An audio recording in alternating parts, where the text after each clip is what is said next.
Olá, bem-vindas e bem-vindos ao canal Relíquias Ocultas. Hoje fazendo jus ao seu nome e tratando de um dos maiores mistérios da história do cristianismo, o que vale dizer então da história do mundo, não é verdade? Porque você pode dizer para mim que você não é cristão ou então que você não frequenta igreja nenhuma, mas independentemente disso, nós todos somos filhos da tradição judaico-cristã, uma coisa que eu já falei aqui algumas vezes, né? E como tal, nós temos sido influenciados por essa religião desde o dia em que foi anunciada a ressurreição daquele que foi chamado Messias, Jesus de Nazaré. Então, hoje, retomando o roteiro original, eu vou falar sobre os livros apócrifos da Biblioteca de Nag Hammadi.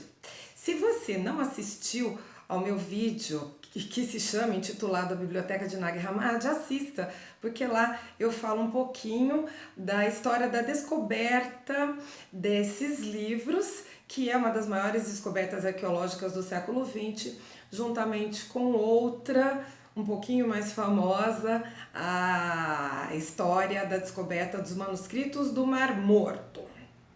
Mas os livros gnósticos de Nag Hammadi são mais diretamente ligados ao cristianismo dos primeiros séculos após o nascimento de Cristo. Então, são conteúdos assim um pouquinho diferentes, como eu já expliquei naquele vídeo, né? Os manuscritos do Mar Morto lançaram luz sobre o panorama, o cenário do judaísmo da época de Cristo.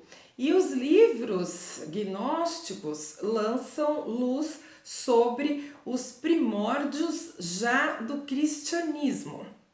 Então são coisas diferentes. Eu tenho aqui, anotei o roteirinho para não me perder e não ficar falando demais, né, como eu costumo fazer. Então eu anotei aqui que primeiro eu gostaria de falar sobre o significado da palavra apócrifo, que originalmente é uma palavra grega, né, como muitas que a gente vem tido contato por aqui pelo menos, né, que significa escondido. Então, conforme o tempo foi passando, então, originalmente é escondido, oculto ou secreto. Pasmem. Mas, conforme o tempo foi passando, foi adquirindo outros sentidos. Então, eu não sei qual é o sentido que você conhece. Talvez seja o sentido que também existe, né, de falsificação, de algo que não é original, falsificação mesmo, né? E é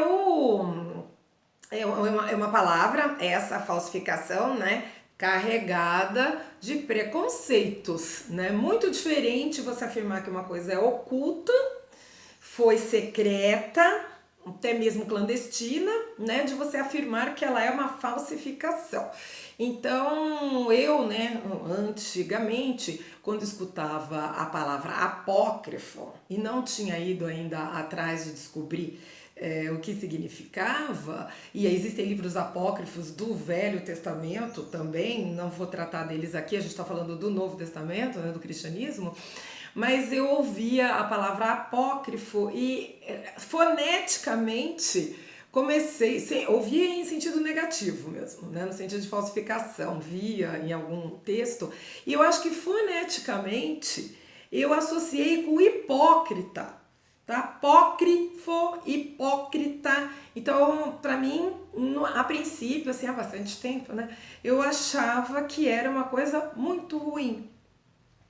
Depois, eu fui atrás de descobrir o que significava apócrifo, vi, né, os evangelhos apócrifos. Mas será que são falsificações? Não, os evangelhos apócrifos, por exemplo, que fazem parte da biblioteca de Nag Hammadi, não são falsificações. Eles são cópias, sim, mas são cópias do século IV. Não são falsificações. Se a gente for pensar que uma cópia do século IV, ali ano 300 e alguma coisa, é uma falsificação, a gente vai ficar com esse mesmo problema com relação aos livros aceitos do Novo Testamento.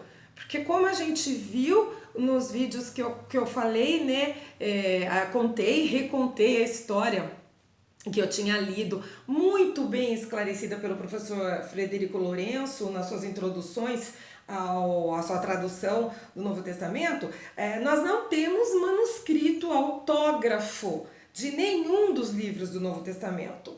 Nós temos sim cópias. Inclusive, eu até deixei separado aqui um pedacinho do comentário da introdução à segunda parte do Novo Testamento, do Frederico Lourenço. A primeira parte são os 4 evangelhos, e essa aqui, que estava na minha mão, dos Atos dos Apóstolos até o Apocalipse.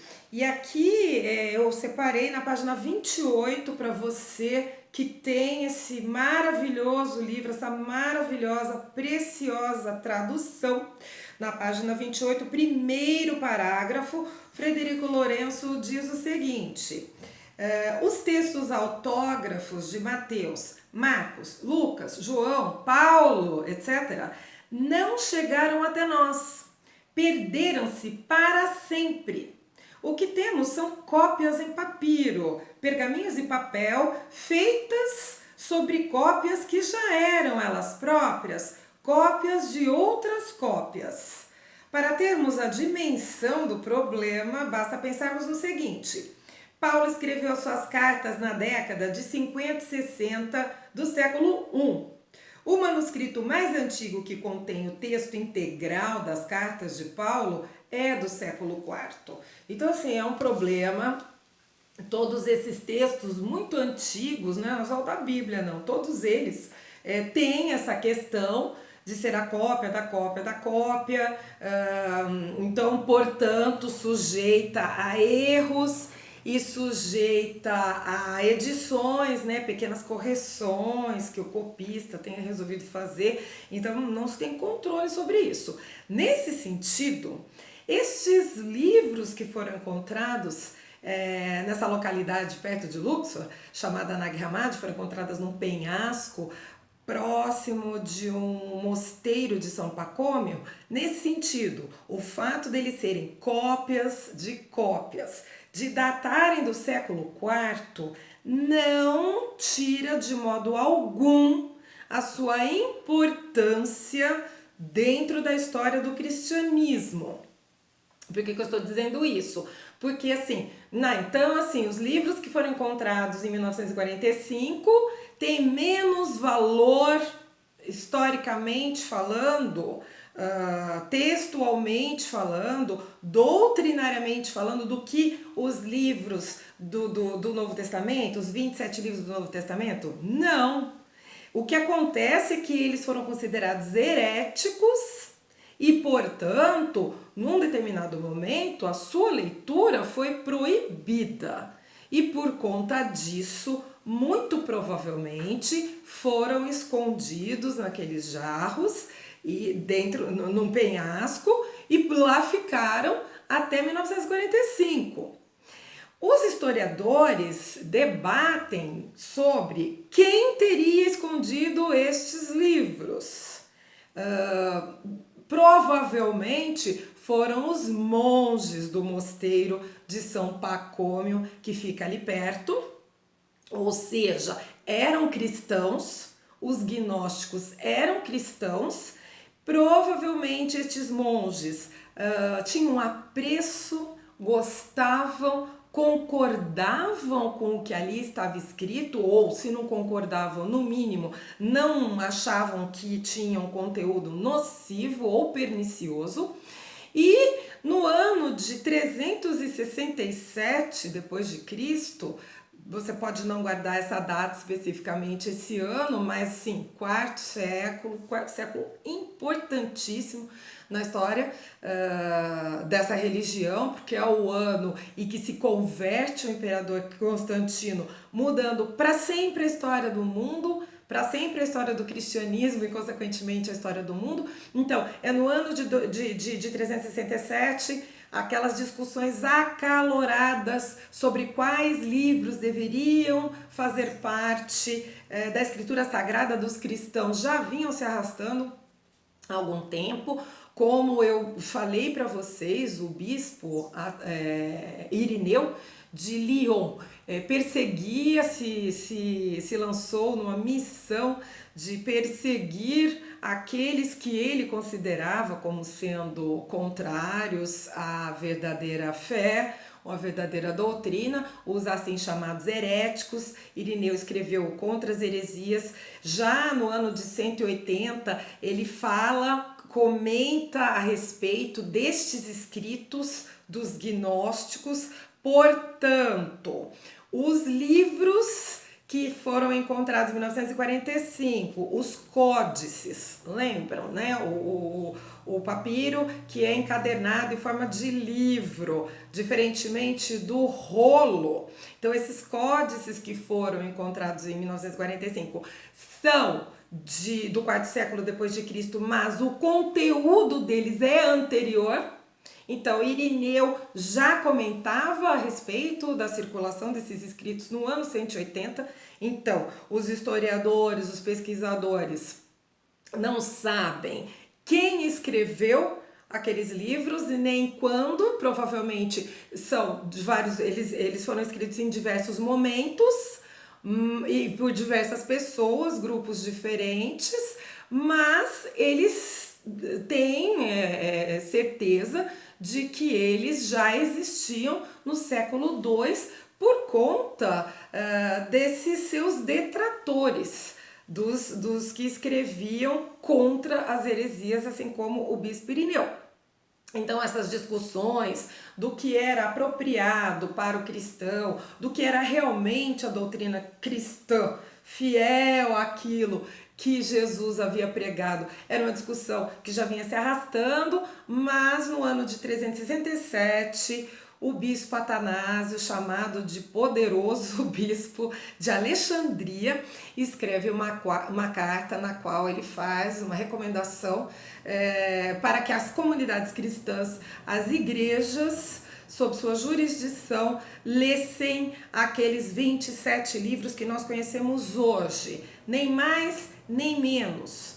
Então é a primeira vez na história em que se ouve falar explicitamente deste cânone, deste padrão, que foi aí então por conta dessa carta de Atanásio. Então os historiadores, fazendo uma reconstituição, tentando fazer uma reconstituição do que possa ter acontecido ali em Nag Hammadi, eles acham que os monges, provavelmente os monges, alguns monges, não se sabe, pegaram estes livros, receberam a carta de Atanásio e entenderam a mensagem que todos os outros escritos cristãos que fossem que estivessem fora daqueles 27 livros recomendados por Atanásio, teriam que ser destruídos, não mais lidos e, obviamente, não mais reproduzidos. Então, estes monges, ou este monge, teria colocado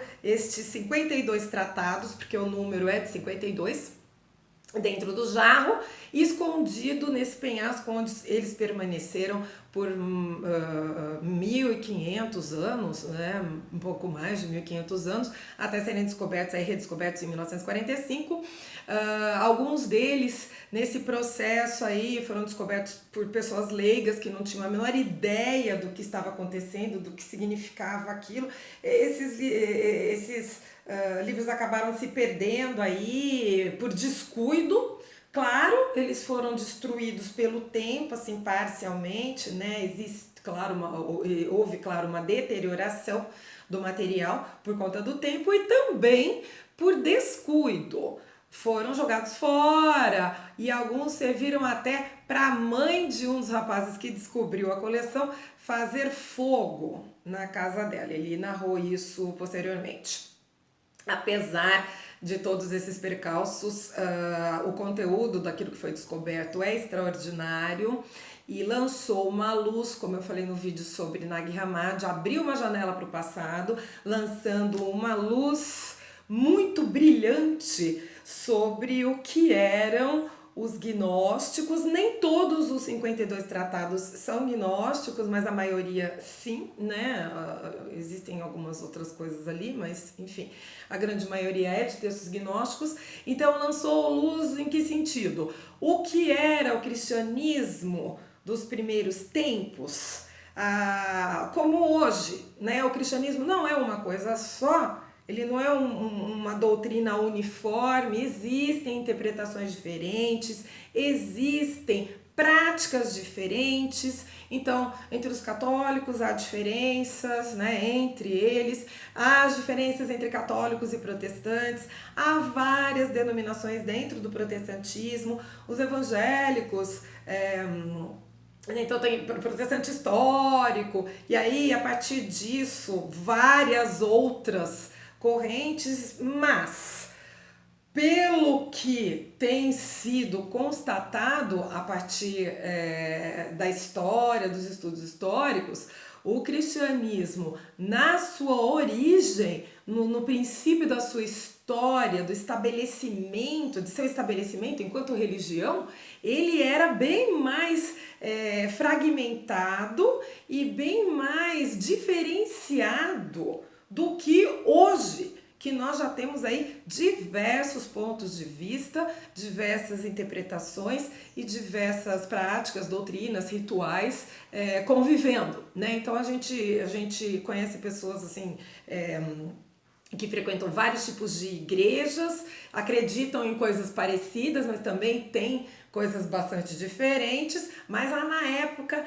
do princípio aí, quando a igreja foi sendo construída, foi virando aquilo que a gente conhece hoje, essas diferenças eram muito mais marcadas e muito mais marcantes, e por conta disso acabou se estabelecendo que para os cristãos valeria a pena apenas aqueles 27 livros, e os outros seriam então condenados, relegados ao esquecimento, tá bom? Então, apócrifo, como eu disse, tem um significado de falsificação, mas quando se refere aos livros, aos evangelhos apócrifos, por exemplo, nós estamos querendo dizer com isso que são escritos ocultos, são escritos escondidos, são escritos, poderia-se dizer assim, até misteriosos, ok? Depois disso, deixa eu ver aqui no meu roteiro, né? Ai, já tô falando 18 minutos. Não, eu vou encerrar por aqui porque eu já falei demais. Gente, eu falo demais. Eu volto no próximo vídeo para aí começar a falar mais especificamente. Então, agora eu vou começar a falar desse assunto, tá? Mais especificamente sobre o conteúdo dessa fantástica biblioteca, e vou fazer também algumas sugestões de leitura, tá bom? Eu espero que você tenha gostado, e se você gostou, que você volte para assistir o próximo vídeo para acompanhar aí os frutos das minhas pesquisas que eu quero muito compartilhar com vocês, tá bom? E se você tem algum fruto das suas próprias pesquisas, por favor, mande, escreva nos comentários. Se você ficou com alguma dúvida, se você ficou com alguma questão que eu possa te esclarecer, eu vou fazer isso com a maior alegria. E não sabendo, irei atrás para tentar saber, tá bom? Porque é um assunto que eu adoro, gosto demais. Então ficamos por aqui hoje, porque já tá muito longo o vídeo, e eu te espero no próximo vídeo, tá bom? Obrigada e até lá!